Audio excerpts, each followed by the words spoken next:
Lecture 3, Forecasting. A forecast is a statement about a future variable.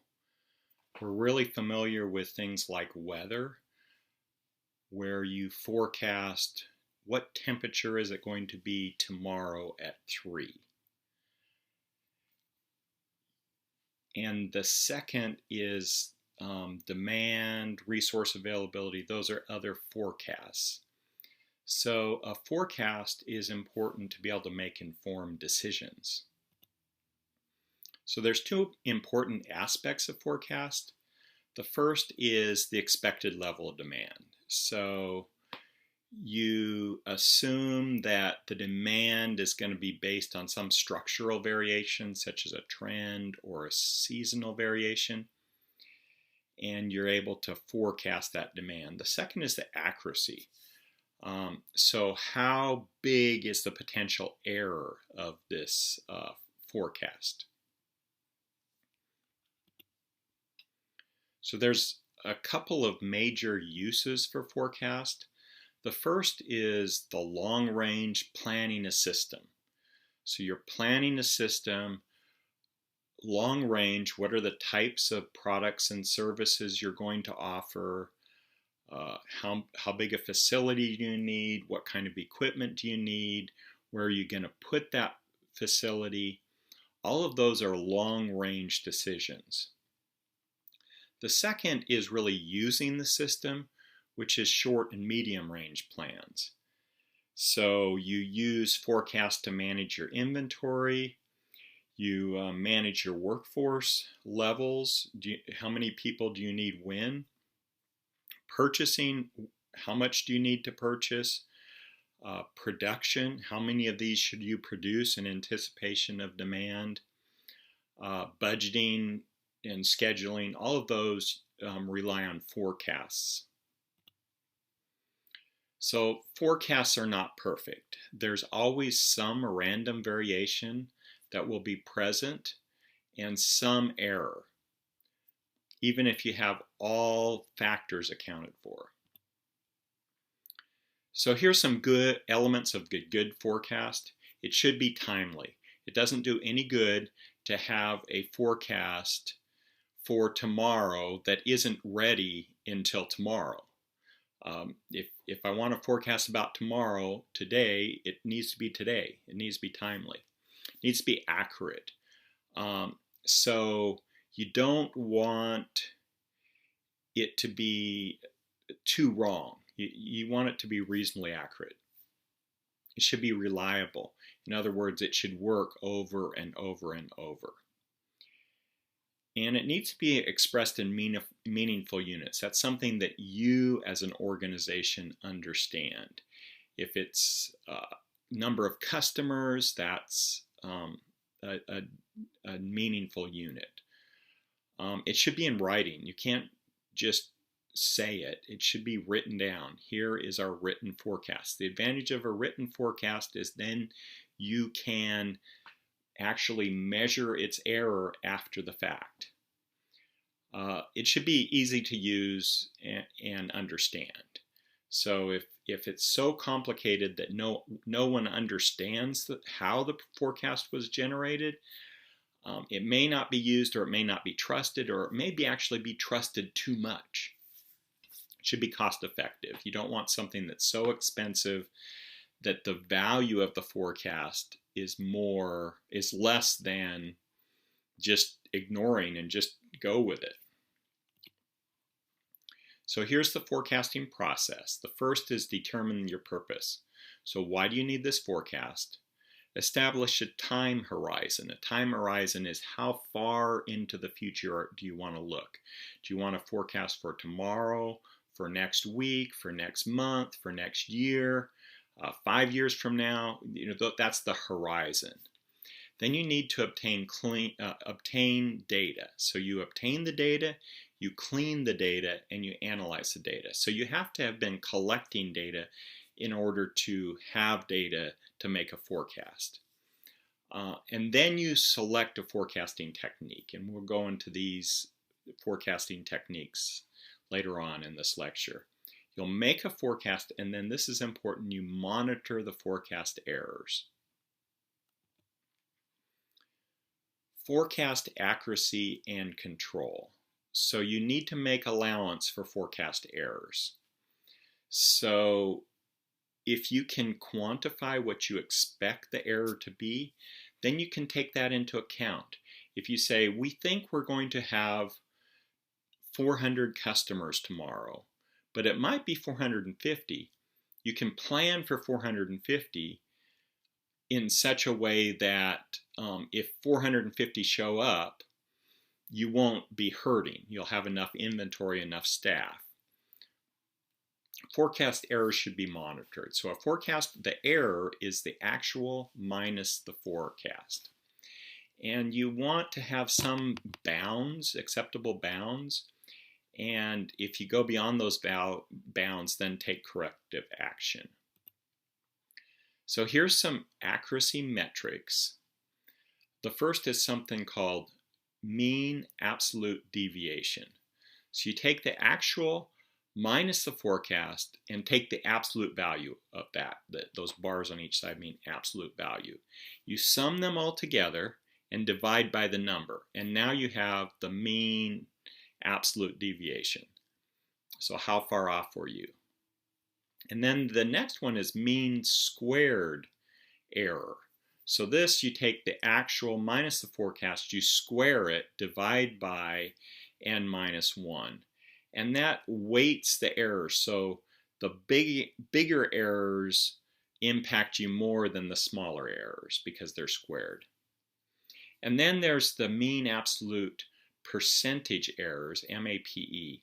That's where you take the actual minus forecast, take the absolute value of that, divide by actual, multiply by 100, divide by n. So what you have is a percentage of the error. So here is example calculations. So right here we're at period 1. The actual was 107, the forecast was 110. So here's your error. Actual minus forecast, 107 minus 110 equals minus 3. Now you have the absolute value of that, which is a 3. And then the error squared is minus 3 times minus 3, which is 9. And then you have this error divided by actual times 100. So this is this error, 3, divided by the actual, which is 107, and then multiplied by 100. So that's 2.8%. Now you can take this for several periods, and down here you have some calculations. So you take the sum of these errors is 13, the sum of the errors squared is 39, and then the sum of the percentages is 11.23. Here for the MAD, you divide by n, which is 5, you get 2.6 is your MAD. And then the mean squared error, you divide 39 by n minus 1, and you get 9.75. And then this mean average percentage error, this you take the percentage divided by 5 is 2.25%. So there's a couple of forecasting approaches. The first is qualitative forecasting, and the second is quantitative forecasting. So qualitative forecasting includes soft data, soft information. Things like human factors, personal opinions, hunches. I have a hunch that tomorrow we won't have as many. Well, I don't know why that is, but my hunch seems to be right. And these factors are difficult or impossible to quantify. You can't put a number on it. The second is this quantitative forecasting, and these rely on hard data.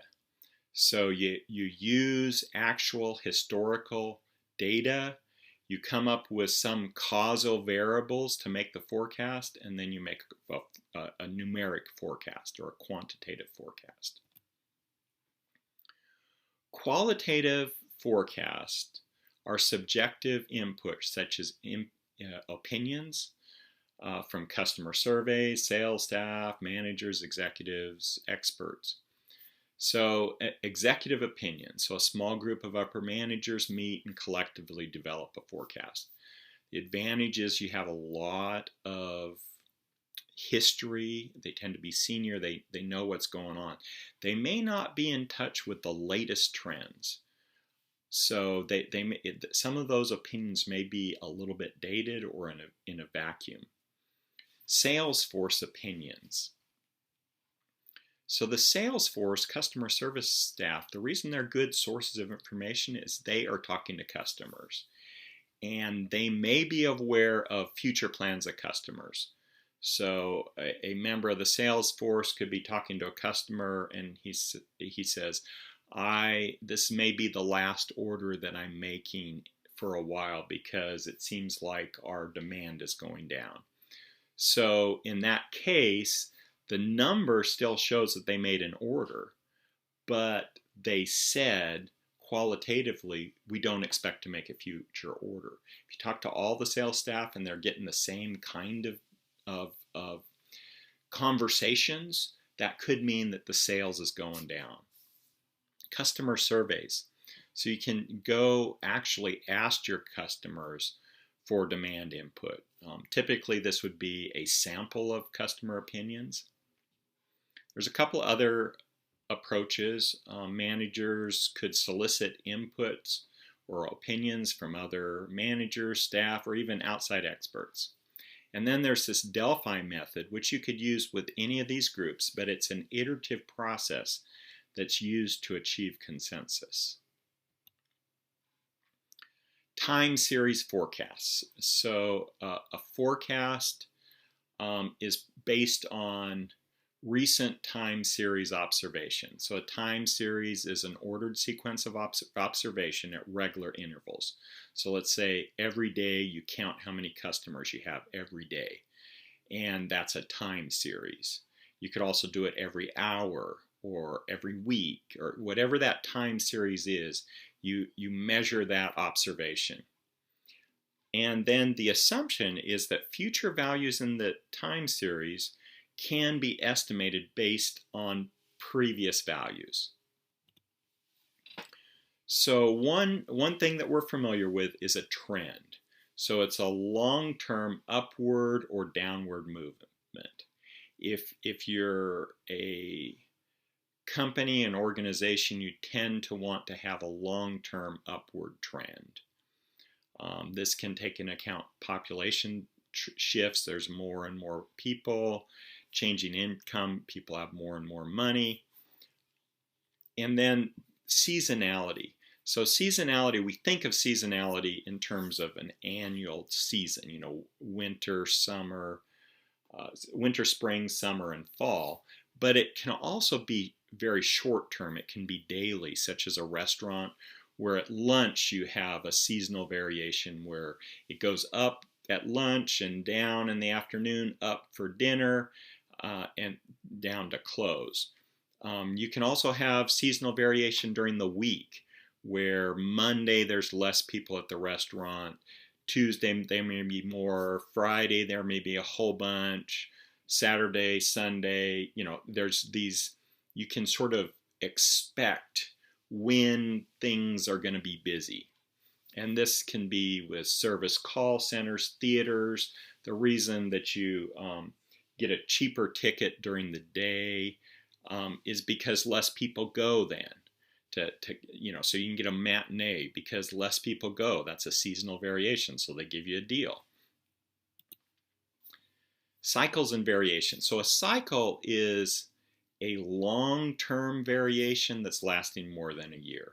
So these are a variety of economic, political, agricultural conditions. The weather goes up and down, the economy goes up and down, the politics tend to shift back and forth. So those are cyclical variations. There's an irregular variation is something that a lot of times you can explain it, but it's not typical. Something like a labor strike, a weather event, a hurricane hits, and suddenly it disrupts everything.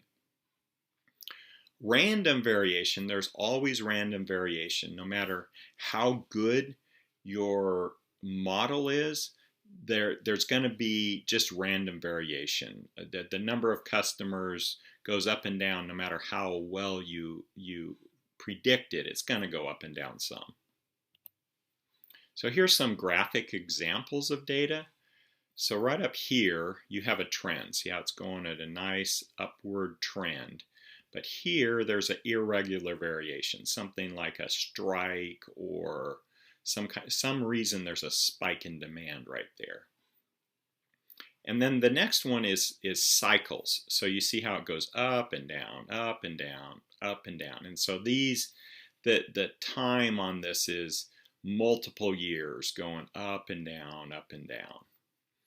And then the bottom one here is seasonal variation. So in April timeframe, people order a bunch, and then in October, November, they order a whole bunch.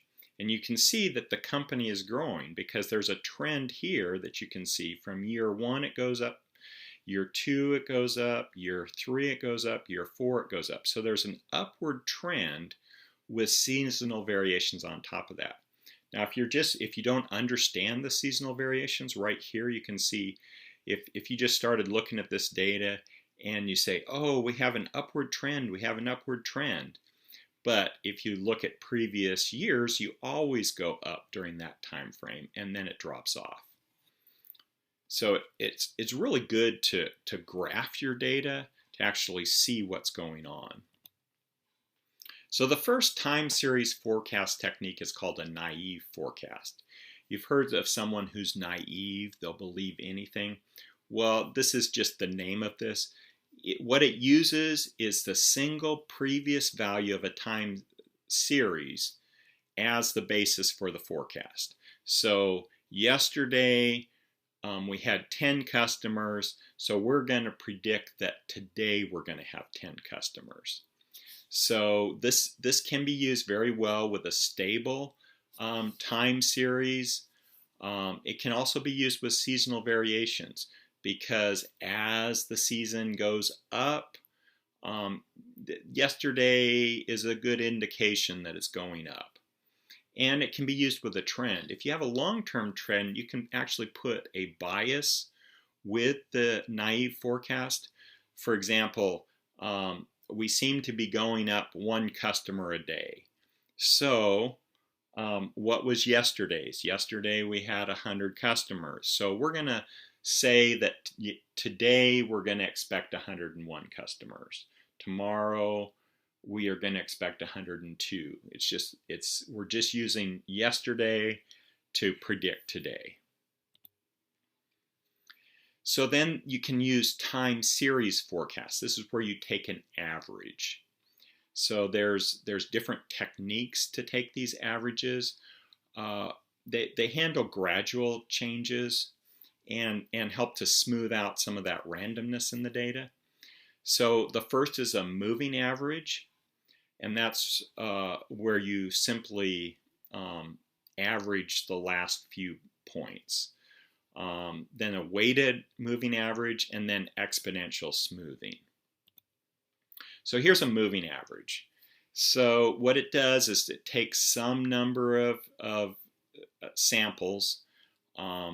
Here it's n number of samples. So let's say that you have 4 samples here. 1, 2, 3, 4. You need to divide by 4. So you say yesterday, the day before, the day before, and the day before. You count the number of customers, you add it all up, divide by 4, and that is your moving average. Then tomorrow you will drop off the 4 days ago, and it'll be the new 4 days ago. So it's moving along and gives you a moving average. So as new data becomes available, the forecast is updated to the newest value. So you drop the oldest and recompute the average.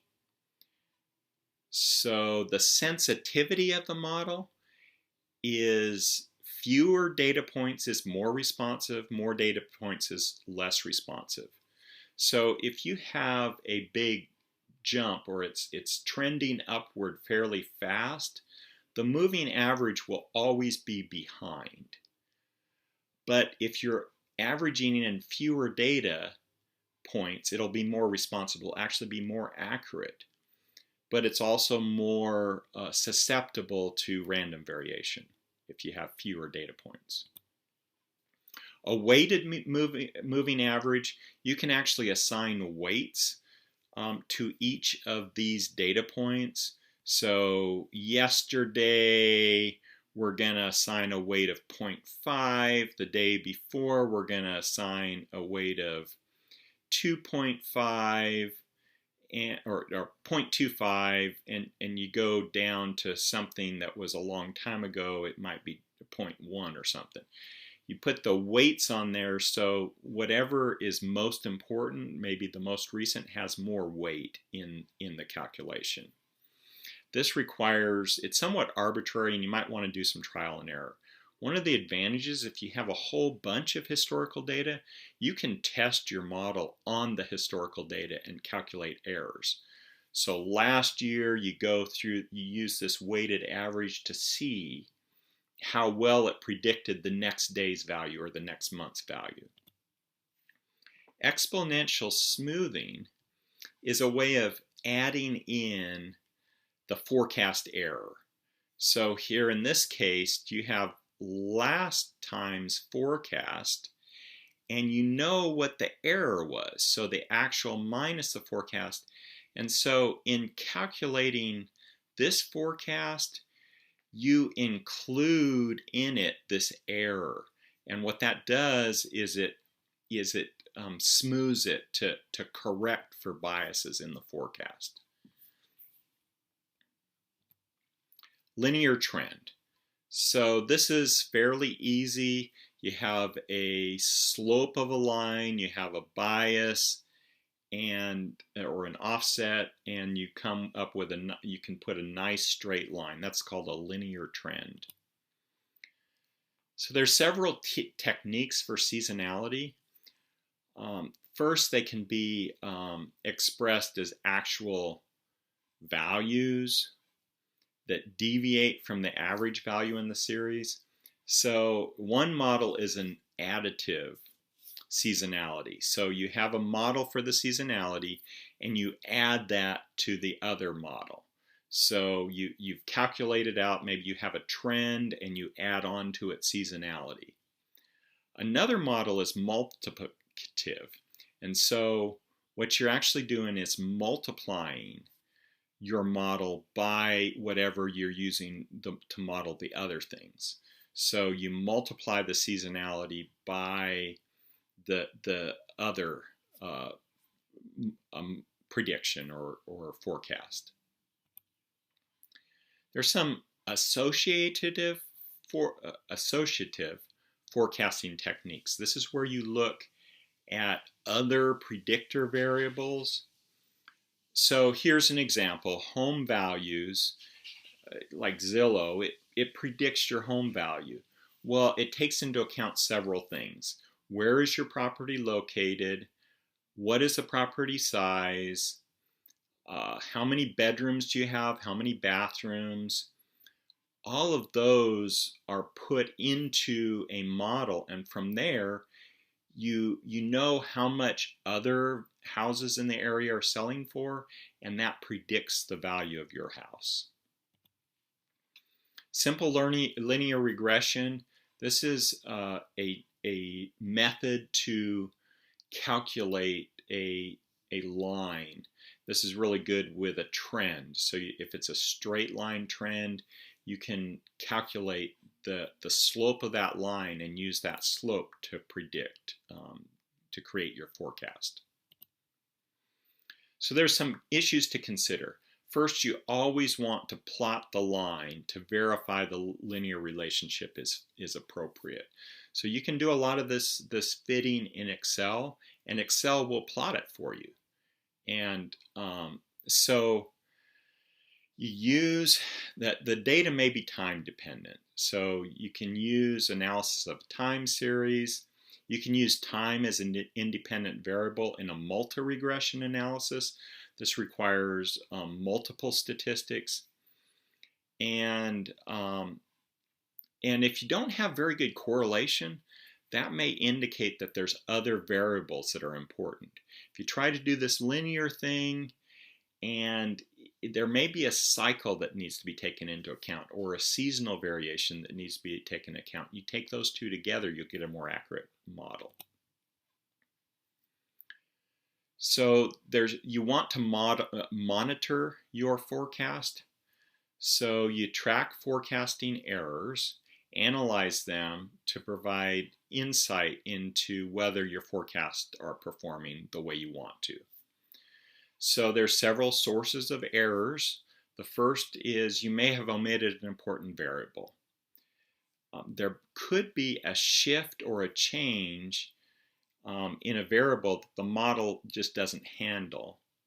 And there may be a new a variable that has appeared. You can also have irregular variables, something like weather or a strike. You can have random variation. So you may have a very good model, but it just has random variation in it. So if you can identify that it's random variation, you just want to account for that in your forecast. Control charts are really useful for identifying non-random error in forecasts. So we're going to go into detail on control charts in a future chapter, but control charts are useful for forecasts. And if you track the errors, you can use it to detect a bias. If you watch your forecast and your forecast is consistently 2% low, maybe you just want to add 2% to your forecast to get it more accurate. So there's different methods to choose your forecast technique. Factors to consider: you want to consider cost. The reason that you're forecasting is to reduce cost. So if you can quantify how much you're saving by having a good forecast, you want to have a return on investment for the cost of forecasting. You don't want to spend thousands of dollars on a forecast when the value of that forecast is only hundreds of dollars. How accurate do you need? And the availability of historical data. If you're not keeping track of things that you need to put in the model, don't use that model. Start keeping track of data. Maybe you can use it in the future. There's forecasting software. Is that available to you? Simplistically, you can use an Excel spreadsheet. You could go into a more complex statistics package. The other thing to consider is time. How much time does it take to gather, analyze the data, and prepare a forecast? If it takes you 3 days to prepare a forecast for tomorrow, that's not going to do you any good, because you're going to get the forecast 3 days from now. You don't even need a forecast. If it takes longer, how long does it take to create that forecast? And then the other consideration is your forecast horizon. How far into the future are you trying to forecast? So here's your operations strategy. So if you have better forecast, you're able to take advantage of future opportunities and reduce potential risk. So a worthwhile strategy is to work to improve first the short-term forecasts. So you get accurate, up-to-date information, can have a significant effect on forecast accuracy. Your prices, your demand, other important information, all of that goes into your short-term forecast. Another thing you can do is reduce the time horizons forecasts have to cover. So rather than saying, I want to know how much what do I forecast for 2 months from now? Maybe I can live with 1 month from now, or maybe I just need a 1 week forecast. Reducing that forecast horizon increases your accuracy and may reduce the cost of the forecast. And then sharing your forecast and demand data throughout the supply chain. So when you talk to your suppliers, when you talk to your customers and share that demand data, that's forecast across the supply chain, and they share with you their forecast, that can really improve the quality of the forecast. So here's a summary. So a forecast is a statement about the future value of a variable of interest. There's a couple of forecasting approaches, the qualitative forecasting and then the quantitative forecasting. And then we talked about trends and seasonality.